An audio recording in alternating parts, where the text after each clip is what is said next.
एकाधिक नाबालिकाଙ୍କୁ ଚାଲାଣ ମାମଲାରେ 3 ଅଭିଯୁକ୍ତଙ୍କୁ ଜେଲ୍ ଦଣ୍ଡାଦେଶ ରାୟ ଶୁଣାଇଛନ୍ତି ମୟୂରଭଞ୍ଜ ଜିଲ୍ଲା ସ୍ୱତନ୍ତ୍ର ଫାଷ୍ଟ ଟ୍ରାକ୍ କୋର୍ଟ।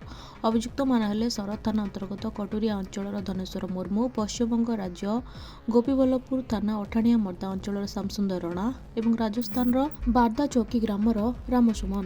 ଧନେଶ୍ୱର ଶାମସୁନ୍ଦର ଉଭୟଙ୍କୁ ଆଜୀବନ କାରାଦଣ୍ଡ ସହ 60,000 ଟଙ୍କା ଲେଖାଏଁ ଜରିମାନା ଓ ଅନ୍ୟାଦେୟ 6 ମାସ ଲେଖାଏଁ ଅଧିକ ଜେଲ୍ ଦଣ୍ଡ ଏବଂ ରାମସୁମନଙ୍କୁ 7 ବର୍ଷ କାରାଦଣ୍ଡ ସହ 10,000 ଟଙ୍କା ଜରିମାନା ଏବଂ ଅନ୍ୟାଦେୟ 6 ମାସ ଜେଲ୍ ଦଣ୍ଡ ଶୁଣାଇଛନ୍ତି କୋର୍ଟ। ଗତ ଏପ୍ରିଲ ମାସରେ ଚାକିରି ପ୍ରଲୋଭନ ଦେଖାଇ 4 ଜଣ ନାବାଳିକାଙ୍କୁ ରାଜସ୍ଥାନରେ ବିକ୍ରି ଅଭିଯୋଗରେ ଅଭିଯୁକ୍ତମାନଙ୍କୁ ଗିରଫ କରି କୋର୍ଟ ଚାଲାଣ କରିଥିଲା ଶରତ ଥାନା ପୁଲିସ।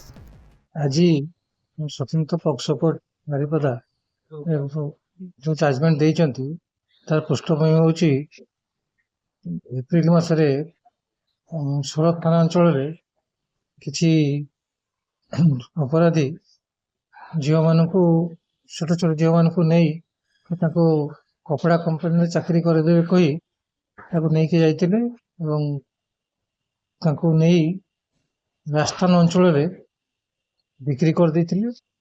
ବିକ୍ରି କରିଲା ପରେ ସେମାନେ ଯେତେବେଳେ ଗାଁରେ ଜାଣିଲେ ଯେ କେହି ନାହାନ୍ତି, ଛୁଆମାନେ ପାଇଲେ ନାହିଁ, ସେମାନେ ଥାନାରେ ଜଣେଇଲେ ଏବଂ ଥାନା ଜଣେଇଲା ପରେ ସେଟା ଯେଉଁ କେସ୍ ହେଲା ପୋଲିସ ତାଙ୍କୁ ରେସ୍କ୍ୟୁ କଲା ବିଭିନ୍ନ ଏରିଆରୁ, ରାଜସ୍ଥାନରୁ ଏବଂ ଉତ୍ତରପ୍ରଦେଶ ଏ ଏରିଆରୁ ରେସ୍କ୍ୟୁ କଲା ପରେ ଯେଉଁ କେସ୍ ହେଲା ସେ କେସ୍ରେ ଆଜି ବିଚାର ସମସ୍ତ ବିଚାର ସାକ୍ଷୀମାନଙ୍କ ଜବାନବନ୍ଦୀକୁ ବିଚାରକୁ ନେଇ ସ୍ୱତନ୍ତ୍ର ପକ୍ସୋ କୋର୍ଟ ଆଜି ଆସାମୀମାନଙ୍କୁ ବିଭିନ୍ନ ଦଫାରେ ଦଣ୍ଡିତ କରିଛନ୍ତି, ଯାହାକି ଏକ ଯୁଗାନ୍ତକାରୀ ଜଜମେଣ୍ଟ ହେଇଛି।